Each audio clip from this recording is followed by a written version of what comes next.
সিদ্দিক আবু বকর বলেন, যেদিন থেকে আমার মায়ের নবী, যেদিন থেকে রাহমাতুল লিল আলামিন আমাকে এই কথাটা আমার কানে শোনায় দিয়েছে, ওই দিন থেকে একদিন নয়, 2 দিন নয়, একটানা 6 মাস পর্যন্ত বিছানায় আমি আবু বকর ফিট লাগাই না। আমি আবু বকরকে কোন রাস্তায় কোন দিন কোন সময় জানি গো, আমার দ্বীনের নবী আমাকে ডাক দিয়ে ফেলে।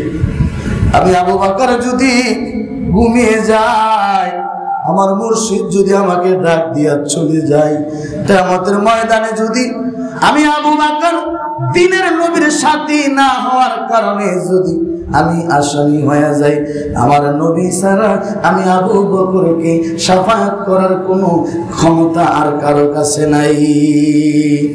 এই যে তার পীর, আপনার মুর্শিদ আপনাকে কেমনে চিনবে? আপনার মনিব আপনাকে কেমনে চিনবে? চিনার রাস্তা কি করলে চিনবে? কর্ম করতে হবে, ঠিক কিনা? মুর্শিদ ও দয়াল গুণমণি, আরে কৃপা করে এই দাসের তোমার চরণে রাখ বাইনি, দয়াল গুণমণি মুর্শিদ।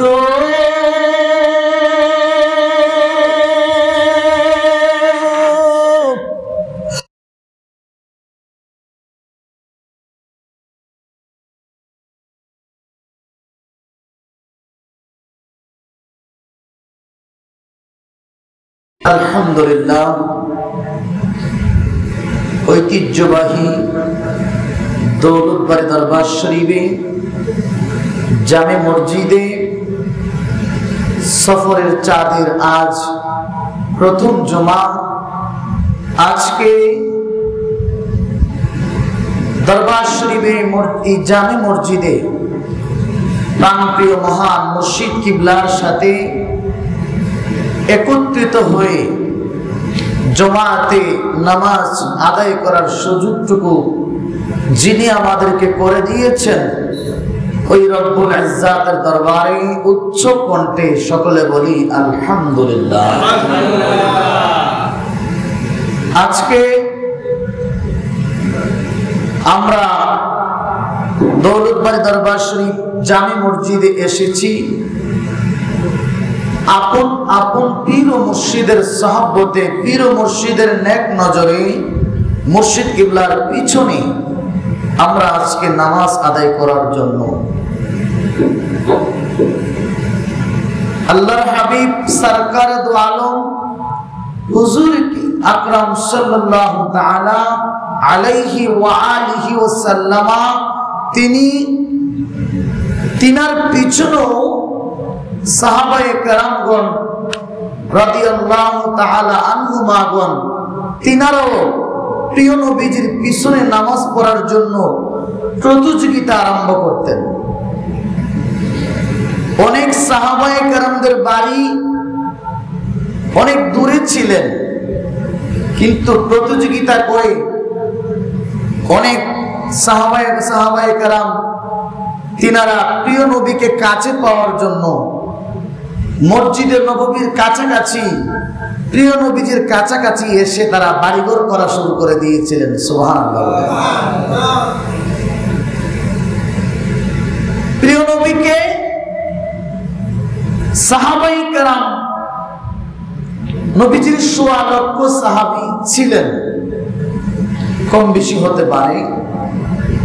১৬ লক্ষ সাহাবীর বাড়ি কিন্তু মক্কাতে ছিলেন না, সবার বাড়ি মদিনাতে ছিলেন না। মক্কার আশপাশ, আরবের আশপাশ বিভিন্ন দেশে সিরিয়ে সরিয়ে সাহাবায়ে কেরামগণের বাড়ি ছিলেন। সাহাবীরা একজন দিনের সঠিক রাস্তা খুঁজে পেয়েছে, আপন পীর ও মুর্শিদের সান্নিধ্য লাভ করেছে, তিনারা যাইয়া একে অপরকে আবার দাওয়াত দিতে আরম্ভ করেছে। সুবহানাল্লাহ বলেন। যে ভাই, মক্কা নগরে রাহমাতুল লিল আলামিন হুজুরপুর নূর সাল্লাল্লাহু তাআলা আলাইহি ওয়াসাল্লাম প্রিয় নবীজি এসেছেন, যেই নবীর সহবতে, যেই নবীর সান্নিধ্যে গেলে মানুষ দিশাহারা হয়ে যায়। সুবহানাল্লাহ। আবু জেহেল সমগ্র আরব জাহানে, আবুল আহাব, উতবা, সায়বা, তাদের একটা চরিত্র ছিল, তারা খালি হেঁটে হেঁটে মানুষকে বলতো, ও মক্কাবাসীরা, তোমরা কি জানো আরবে আমার এক ভাতিজা আসছে, আব্দুল্লাহর পোলা মুহাম্মদ, মানুষকে খালি দর্শন করে, মানুষকে অত্যাচার করে, মানুষকে জুলুম করে। নাউজুবিল্লাহ বলেন। কথাটা কি সত্য না মিথ্যা? সত্য না মিথ্যা? মিথ্যা। তো দাওয়াত দিতে দিতে দিতে দিতে এক পর্যায়ে মানুষ চিন্তা করলেন যে একটা লোককে নিয়ে এত গবেষণা কেন, একটা মানুষকে নিয়ে এত আলোচনা সমালোচনা কেন? এই মানুষটাকে একটু দেখার জন্য মানুষ দলে দলে মক্কা নগরে আসতে লাগলেন। সুবহানাল্লাহ। এসে প্রিয় নবীজির চেহারা মোবারক যখন দেখেছে, মানুষ পাগল হয়ে গেছে, নবীর প্রেমে মাতোয়ারা হয়ে গেছে, প্রেমে মাতোয়ার হয়ে মাতাল হয়ে গিয়েছে যে এই নবী সত্য নবী, এতে কোনো সন্দেহ। নবীর প্রেম এমন ভাবে ধারণ করেছে আর বলছে, ও মক্কাবাসী, নিজে তো কালেমা পড়ছেই, নিজে তো বায়াত গ্রহণ করেছে, তারা পাগল হয়ে তারা নিজেরা দাওয়াত দিতে আরম্ভ করলেন। সুবহানাল্লাহ। তাহলে বোঝা গেল, নবীজি মক্কা নগরে আসার পরে তিনি যখন এসেছিলেন, তিনার সাথে মোটা কয়েকজন ছিলেন, আর যখন আস্তে আস্তে দল বড় হতে লাগলেন, এক ভাই আরেক ভাইকে দাওয়াত দিতে দিতে সোয়া লক্ষ সাহাবী মক্কা, মদিনা, ইয়ামেনে, ইরাকে, বিভিন্ন দেশে লক্ষ লক্ষ সাহাবায়ে কেরাম নবীর জন্য পাগল হয়ে গেলেন। জোরে বলুন সুবহানাল্লাহ। এটার নাম হলো তাবলীগ। তাবলীগ করা ফরজ। তাবলীগ করা কি? তাবলীগ করা কি? ফরজ। আওয়াজ করবেন, তাবলীগ করা, তাবলীগ মানা ফরজ, তাবলীগ মানা ফরজ। তাবলীগ না করলে কাফের। ইউবাল্লিগু আন্নী বিআব্দিল্লাহি জাদীদাল কালাম। তাবলীগ শব্দের অর্থ হলো নিত্য নতুন কথা ওই দেশে পৌঁছায় দাও যেই দেশের মানুষ এখনো দ্বীনের গান, কোরআনের গান, দ্বীনের খেদমতের কথা এখনো মানুষ শুনে নাই। সুবহানাল্লাহ। সেম কাজটা সাহাবায়ে কেরামগণ করেছেন প্রিয় নবীর জন্য। একে অপরে একে একজনকে দাওয়াত দিতে দিতে দিতে দিতে তাবলীগ করতে করতে করতে করতে সোয়া লক্ষ সাহাবী নবীর জন্য পাগল হয়ে গিয়েছেন। নবীর জন্য শত শত হাজার হাজার সাহাবী জীবন দিয়ে দিয়েছেন ইসলামকে জিন্দা করার জন্য, দ্বীনকে পূর্ণ উদ্ধার করার জন্য, কোরআনকে প্রতিষ্ঠিত করার জন্য। জোরে বলুন সুবহানাল্লাহ। নবুয়তির দরজা বন্ধ না খোলা? আওয়াজ করে বলুন, নবুয়তির দরজা বন্ধ না খোলা? বন্ধ। আল্লাহর নবী রাহমাতুল লিল আলামিন, খাতামুন নাবিয়িন, যার পরে আর কোন নবী আসবে না। এখন একটা দরজা চালু আছে, সেই দরজাটার নাম কি? বেলায়েত। সেই দরজাটার নাম কি? বেলায়েত। এই দরজা বন্ধ না খোলা? খোলা। আল্লাহর নবী রহমাতুল লিল আলামিন হুজুরে আরবি সাল্লাল্লাহু তাআলা আলাইহি ওয়া আলিহি ওয়াসাল্লামের জন্য সাহাবায়ে কেরামগণ যেমনি ভাবে জিহাদের ময়দানে আল্লাহর নবীর সাথে অংশগ্রহণ করেছে, সিদ্দিক আবু বকরকে আমার নবী বলেন, আবু বকর, ও আবু বকর, মক্কার অবস্থা তেমন একটা ভালো দেখা যায় না। মক্কার যত আমার আপনজনরা আছে আমার গোষ্ঠীর যত লোকেরা আছে, যারা আমাকে ছোটবেলা আদর করেছে, যারা আমাকে মায়া মহব্বত করে বড় করেছে, আবু বকর আজকে আমার আপনজন সব আমার বিরুদ্ধে চলে গেছে। আরে আবু বকর, আমার মন বলতেছে আল্লাহর হুকুমে আমি মক্কা থেকে মদিনা উদ্দেশ্যে রওনা করতে হবে। আবু বকর, আমি চিন্তা করলাম আমার সঙ্গের সাথী হিসাবে আমি প্রথম যাকে রাখবো তুমি হলে ওই ব্যক্তি আমার আবু বকর। জোরে বলুন সুবহানাল্লাহ। সিদ্দিক আবু বকর বলেন, যেদিন থেকে আমার মায়ের নবী, যেদিন থেকে রাহমাতুল লিল আলামিন আমাকে এই কথাটা আমার কানে শোনায় দিয়েছে, ওই দিন থেকে একদিন নয়, 2 দিন নয়, একটানা 6 মাস পর্যন্ত বিছানায় আমি আবু বকর ফিট লাগাই না।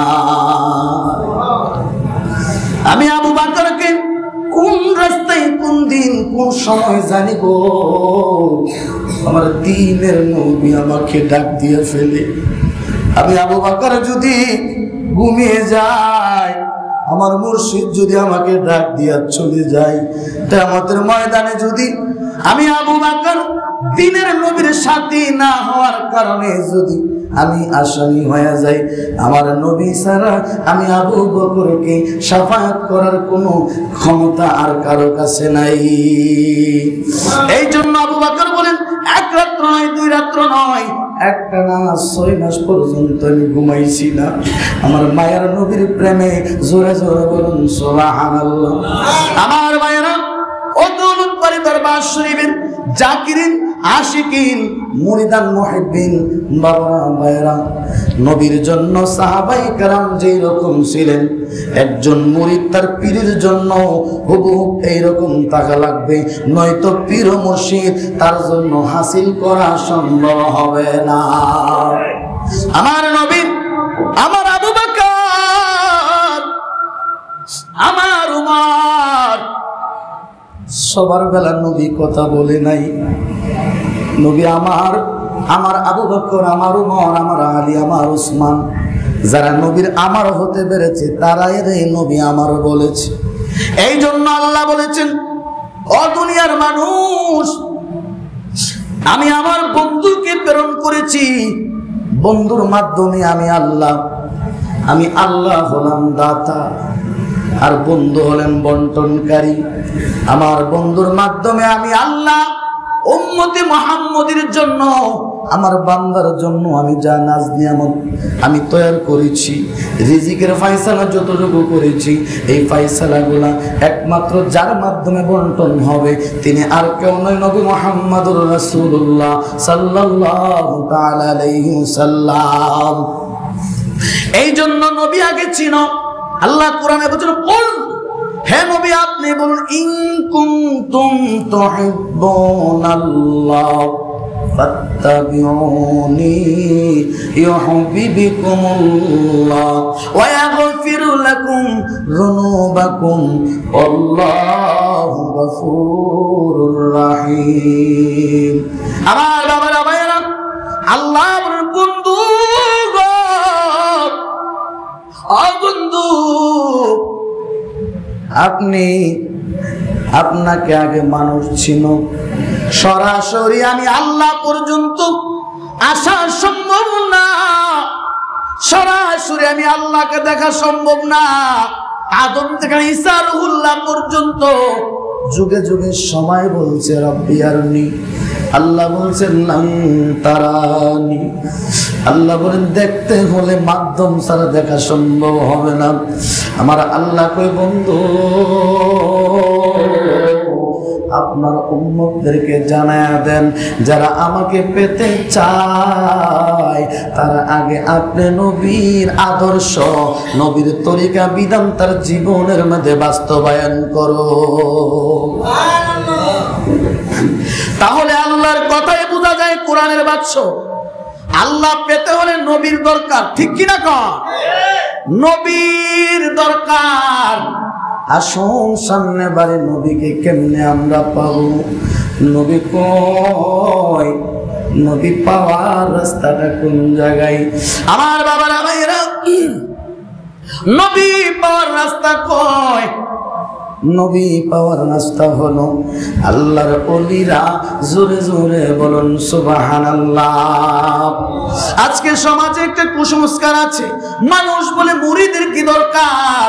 আমি গতকালকে একটা ইউটিউবে একটা বয়ান দেখলাম, বাংলাদেশের একজন আলেম আব্দুর রাজ্জাক বিন ইউসুফ তারে প্রশ্ন করছে, আলে হাদিসের বক্তা প্রশ্ন করছে, বাংলাদেশের মধ্যে দেশের মধ্যে ফির মুরিদি কি জায়েজ না না জায়েজ? সে বলে না জায়েজ। আমি বলি সে বোকা বোকা, ফির মুরিদি না জায়েজ হলে আল্লাহর কোরআনও না জায়েজ হয়ে যাবে। আল্লাহ কোরআনে বলেন ইন্নাল্লাহা ইউবায়ুনাকা ইয়াদুল্লাহি ফাওকা আইদিহিম। আমার আল্লাহ বলেন যারা আমার হাতে বায়াত হয়েছে বন্ধু, যারা আপনার হাতে বায়াত হয়েছে বন্ধু, তারা হকিকতে আমার হাতে বায়াত হয়েছে। যারা আল্লাহর ওলির হাতে বায়াত হয়েছে তারা আপনি বন্ধুর হাতে বায়াত হয়েছে। জোরে বলুন সুবহানাল্লাহ। এই জন্য আল্লাহর ওলিরা, আমার বাবারা ভাইরা, আল্লাহ পাওয়ার রাস্তা নবী, নবী পাওয়ার রাস্তা হলো আল্লাহ। আর নবী পাইলেন আল্লাহ, আল্লাহকে পাওয়ার জন্য নবীকে খুঁজতে লাগলেন। নবীকে পাওয়ার জন্য প্রথম যে সিঁড়িটা, প্রথম যে দপ্তরটা, ওই দপ্তরটা হলো আপনার পীর ও মুর্শিদ। জোরে জোরে কোন সুবহানাল্লাহ। আপনার পীর, আপনার মুর্শিদ আপনাকে সার্টিফাই করতে হবে। বাংলাদেশে দেখবেন বিভিন্ন মন্ত্রণালয় ভাগ করা আছে, আইন মন্ত্রণালয় আছে, সমাজ কল্যাণ মন্ত্রণালয় আছে, বিভিন্ন মন্ত্রণালয় বিভিন্ন দপ্তর বন্টন করা আছে। আমার আল্লাহ কয় আমি দাতা, বন্ধুরে বানাইছি বন্টনকারী। বন্ধু বিভিন্ন মন্ত্রণালয় ভাগ করে দিয়ে রেখেছে। একটা মন্ত্রণালয়ের দায়িত্ব আছে বাবা শাহজালাল, একটা মন্ত্রণালয়ের দায়িত্ব বাবা শাহপরান, এমনি ভাবে এক মন্ত্রণালয়ের দায়িত্ব আল্লাহর ওলি সৈয়দ বাবা বাহাউদ্দিন, এমনি ভাবে বিভিন্ন দপ্তরে দপ্তরে মন্ত্রণালয় রয়েছে। আমার আল্লাহ বলেন প্রত্যেকটা মন্ত্রণালয়ের দায়িত্ব আমি আল্লাহ বন্ধুর কাছে দিয়েছি। বন্ধু যাকে দিয়েছে তারা ওলি হয়েছে, বন্ধু যাকে সার্টিফাই করেছে তারা কুতুব হয়েছে, বন্ধু যাকে সার্টিফাই করেছে তারা গাউস হয়েছে, বন্ধু যাকে সার্টিফাই করেছে তারা আবদাল হয়েছে। তাহলে বোঝা গেল আল্লাহকে রাজি আর খুশি করার জন্য যেই রাস্তাটা, ওই রাস্তাটা নবী ছাড়া আর কোন রাস্তা নাই। জোরে জোরে বলুন ঠিক না বেটি? আল্লাহুম্মা সাল্লি আলা সাইয়্যিদিনা মুহাম্মাদিনা বি শাফি'না মাওলানা মুহাম্মদ আদনা বি শাফি'না মাওলানা মুহাম্মদ আল্লাহুম্মা সাল্লি আলা সাইয়্যিদিনা আসুন আমার মায়ার গো মুর্শিদ, বসুন আমার হৃদয়ে, হায় হায় আসুন আমার প্রাণের গো মুর্শিদ, বসুন আমার হৃদয়ে। আমি দুই নয়ন ভরিয়া প্রান্তাকিতে জীবনে, আমি দুই নয়ন ভরিয়া প্রান্তাকিতে জীবনে। আল্লাহুম্মা সাল্লি আলা সাইয়্যিদিনা মুহাম্মদ। আমার বাবারা মায়েরা, তাহলে নবী হলেন বন্টনকারী, আর নবী যাদেরকে দায়িত্ব দিয়েছেন তারা আল্লাহর আল্লাহর ওলি। দুনিয়া দেখবেন আপনার ছেলের একটা চাকরি হয়েছে, ছেলের চাকরির জন্য যেই বিদ্যালয় পড়াশোনা করেছে বিদ্যালয় থেকে ছাড়পত্র লাগে, তাকে সার্টিফাই করা লাগে। শিক্ষক বলতে হবে আমার ছাত্রটা অনেক ভালো, নেশার সাথে জড়িত নাই, বাজে কাজের সাথে জড়িত নাই, প্রথম সার্টিফাই করলেন শিক্ষক। এরপর আরেকটা সার্টিফিকেট লাগবে মেম্বারের, মেম্বার বলবে আমার ওয়ার্ডে ভালো ছেলে, এই ছেলে অন্যায় কাজের সাথে জড়িত না। এরপরে লাগবে চেয়ারম্যান সাহেবের একটা সার্টিফিকেট, চেয়ারম্যান সাহেব বলবে এটা বাংলাদেশের নাগরিক, আমি তারে খুব ভালো করে চিনি, তার আব্বারও চিনি, তার কোনো কেলেঙ্কারি নাই, মামলা মোকদ্দমা নাই রে, তার আমি ভালো করে চিনি। বাংলা দুনিয়ার যেমন প্রত্যেকটা দপ্তরে দপ্তরে প্রত্যেকটা সেক্টরে সেক্টরে আপনার সার্টিফিকেটের প্রয়োজন। আপনার মুর্শেদ কাকে বলে? পীর হলো ফার্সি ভাষা, মুর্শেদ হলো আরবি ভাষা। মুর্শেদ আপনার অভিভাবক, আপনার রাস্তা দেখানেওয়ালা। আপনার মুর্শেদ যদি আপনাকে সার্টিফাই না করে, আপনার মুর্শেদ যদি না বলে ইয়া রাসূলুল্লাহ, আল্লাহু আকবার, ইয়া হাবিবাল্লাহ, পীরের সাজরা শরীফ আছে, আমরা যে দরবারে বায়াত গ্রহণ করেছি এই দরবারের সাজদা শরীফ আছে না নাই? আসতে কোন বাংলাদেশে বহু পীর আছে রে, যাদের নামের আগেও কিচ্ছু নাই পিছনেও কিচ্ছু নাই। সাজরা ছাড়া আপনি যদি বাবার সন্তান, আপনার আব্বার নাম অমুক, আপনার দাদার নাম অমুক, আপনার দাদার নাম অমুক, যদি আপনি না বলতে পারেন আপনি হালাল হারামজাদা। আওয়াজ করে কোন বাবার নাম না কইতে হালাল জাদা না হারামজাদা। বাংলাদেশে বহু পীর আছে যাদের নামের আগে পিছনে কোনো কিছু নাই, তারাও পীর দাবি করে। দৌলতবাড়ি দরবার শরীফের 33তম পুরুষ আল্লামা শাহ সুফি সৈয়দ বাবাজান কিবলা নাঈমউদ্দিন আহমেদ, বোঝা গেল এর আগে আরো 32 জন পুরুষ চলে গেছে, ঠিক না বেটি? তাহলে বোঝা গেল দৌলতবাড়ি দরবার শরীফের একটা রশি আছে, আছে না?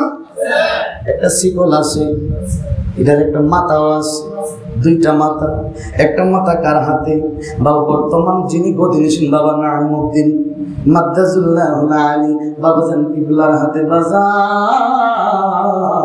তিনি প্রথম সার্টিফাই করবে, তিনি সার্টিফাই করে বাবাজান কিবলা শাহ সুফি সৈয়দ আমাদউদ্দিন রহমাতুল্লাহি আলাইহি বলবে, বাজান আমি জানি আমার ভালো, খুব ভালো, আমি জানি আমার ছেলে খুব ভালো, তার আগে তো কোনো দোষ নেই, সামনেও নেই, মাঝখানেও নাই। প্রথম সার্টিফিকেট করলেন আপনার মুর্শেদ, তারপরে বাবা আমাদউদ্দিন, তারপরে বাবা বাহাউদ্দিন, তারপরে বাবা সৈফুদ্দিন। এমনি এমনি যেইভাবে শিকড় থেকে আস্তে আস্তে যেতে যেতে পাক পাঞ্জাতন পর্যন্ত যাবে, মৌলা আলী, মৌলা হাসান, মৌলা হুসাইন পর্যন্ত যাবে। স্তরের স্তর সার্টিফিকেটে সিগনেচার হতে হতে যাইতে যাইতে পাঞ্জাতন পর্যন্ত যাবে। যখন আমার পাঞ্জাতন পর্যন্ত যাবে, এই কাগজপত্রগুলো যখন দেখবে প্রত্যেকটা কাগজপত্র ঠিক আছে, কিরামান কাতিবিন ইয়ালামুনা মা তাফআলুন, দুইটা কাঁধে দুইটা ফেরেশতা আছে। আব্বুরা রে, আল্লাহর ওলির দরবার এটা রহমতের সামিয়ানা, আল্লাহর ওলির দরবার এটা রহমতের সামিয়ানা। মুরিদের জন্য পীরের বাড়ি কাবা ঘর, মুরিদের জন্য পীরের বাড়িটা হলো কাবা, এটা জীবন্ত কাবা।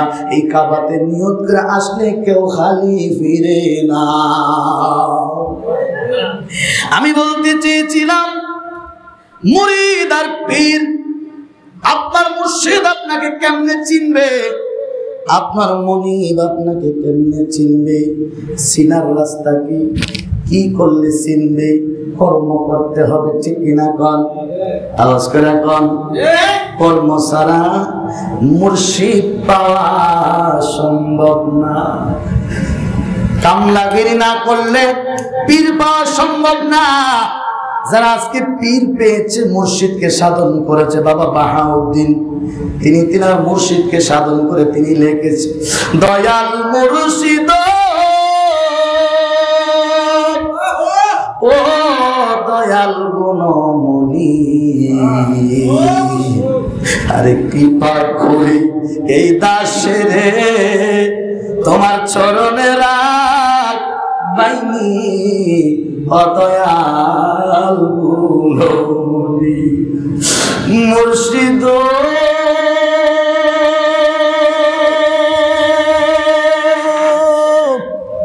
ওয়ারাসাতুল আম্বিয়া আলেম আমি হাদিসেতে শুনি মুর্শিদ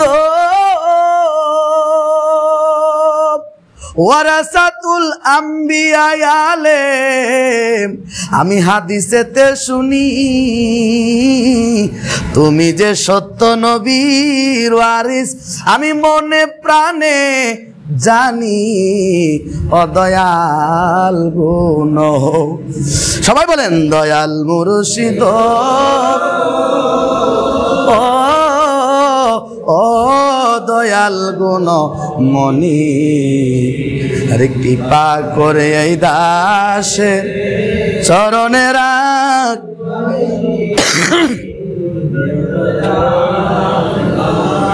মুর্শিদ আল্লাহর আশিক রাসূলুল্লাহ নবীর আশিক তুমি আল্লাহু আকবার দেও না তোমার যুগল চরণ আমি ভক্তি ভাবে সুমি অদয়াল গুণমণি দয়াল মুর্শিদ ও দয়াল গুণমণি আরে কৃপা করে এই দাসের তোমার চরণে রাখ বাইনি অদয়াল গো মুর্শিদ বাবা বাহাউদ্দিন বলতেছে তোমার চরণ নবীর চরণ কয় মাওলানা রুমি আল্লাহু আকবার বাবা বাহাউদ্দিন বলে ও মুর্শিদ জালালউদ্দিন রুমি মজনুবী শরীফের মধ্যে বলেছে তোমার চরণ এটা হলো নবীর চরণ তোমার চরণ সাধারণ চরণ না এটা তোমার চরণ নবীর চরণ তাহলে বোঝা গেল মুর্শিদের চরণ পাইলে মুর্শিদ পাইলে আর নবী পাওয়ার বাকি থাকে না আপনি মুর্শিদ পাইলেন তাহলে নবী পাইলেন আর নবী পাইলেন আর মুর্শিদ পাইলেন এই জন্য একজন আশেক বলেছে তুমি যদি হও গো আমার ও মাওলা সকলে আমার